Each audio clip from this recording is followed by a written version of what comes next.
السلام علیکم دوستو، ہسٹری فیکٹس میں خوش آمدید۔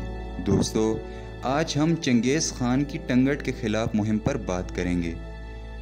نائمنز پر فتح 1204 اور ٹنگٹ کے خلاف کامیاب مہم جوہی 1209 کے درمیانی عرصے میں چنگیز خان نے اپنی تمام تر توانائی جنگ کے بجائے تنظیمی امور کی درستگی پر مرکوز رکھی۔ یہ وہ عرصہ تھا جب اس نے جنگی معاملات اپنے جرنیلوں پر چھوڑ دیے تھے، جبکہ وہ خود اپنی امپائر کے اندرونی ڈھانچے کی بنیاد اور شاہی خاندان کی طاقت کی مضبوطی کا سامان فراہم کر رہا تھا۔ اس نے ایک غیر معمولی کام کیا۔ 1206 کے کرولتائی کے اختتام پر اس نے بروق خان کے خلاف مہم جوئی کا فیصلہ کیا۔ یاد رہے کہ یہ وہی بروق خان تھا جو وانگ خان اور تیموجن کے ہاتھوں شکست کے بعد سیاہ ارتش کی طرف نکل گیا تھا۔ بروق خان نے چنگیز خان کے خلاف جدوجہد میں اپنے بھائی کا ساتھ نہ دیا تھا، لیکن اس کا کیمپ چنگیز خان کے دشمنوں کا گڑھ بن گیا تھا۔ تیاننگ خان کا بیٹا کچلوک اور ٹوکترا کا بیکی اکثر وہاں آتے جاتے تھے۔ بروق خان کو چنگیز کے ارادوں کا اندازہ تھا۔ وہ شکار کی مہم پر نکلا ہوا تھا کہ منگولوں نے حملہ کر کے اسے پکڑ لیا اور قتل کر ڈالا، اور اس کے بیوی بچوں، مال مویشی اور مال و اسباب اغوا کر کے لے گئے۔ اس فتح کے بعد کرگز نے 1207 میں اظہار اطاعت کے طور پر چنگیز خان کے دربار میں سفیر بھیجے، جن کے ہاتھ خوبصورت سفید باز چنگیز کی خدمت میں بھیجے۔ اوئرلز نے 1208 میں منگولوں کو بیکی اور کچلوک کی مکین گاہ کے بارے میں اطلاع بہم پہنچائی۔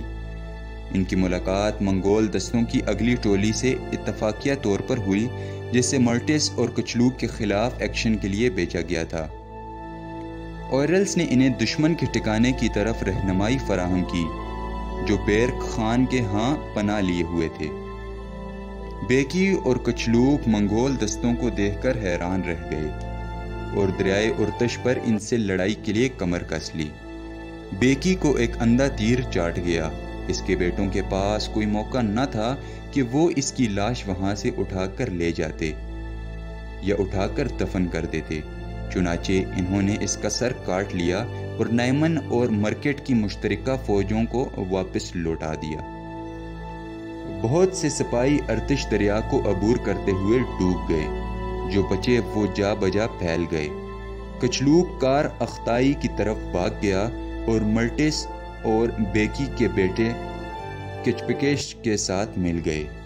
چنگیز خان کی شہرت سارے وسط ایشیا میں پھیل چکی تھی، اور اس کی فتوحات کی خبریں اور طاقت کے سنگاسن پر فائز ہونے کی اطلاع یوگرس کے حاکم بارچک تک پہنچی۔ اس کا لقب اریکٹ تھا۔ اریکٹ جو ایک ترکی لقب تھا جس کا مطلب مقدس بادشاہ تھا۔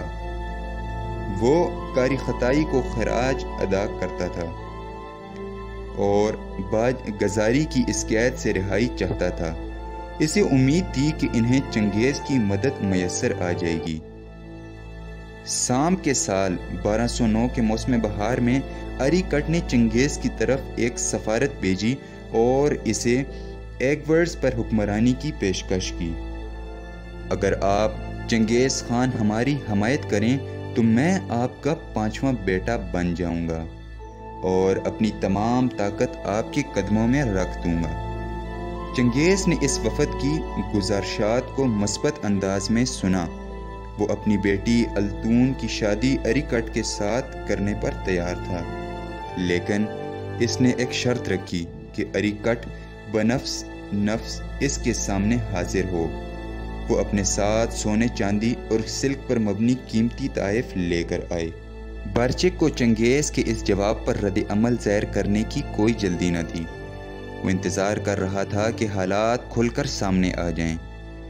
1209 کے موسم گرما میں چنگیز نے ایک دوسری سفارت اریکٹ کی طرف بھیجی، اور بیل کے سال 1211 میں بارچک نے چنگیز خان کے مطالبے کی تعمیل کر دی۔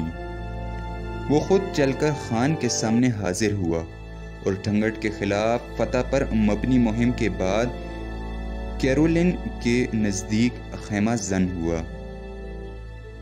ایکبرز منگول قوم سے باہر پہلے لوگ تھے جنہوں نے چنگیز خان کی حاکمیت کو تسلیم کیا۔ سیاسی اعتبار سے نہایت اہمیت کا واقعہ تھا۔ فوجی نقطہ نظر سے منگول جنوب مغرب کی طرف سے ممکنہ پریشانیوں سے آزاد ہو گئے۔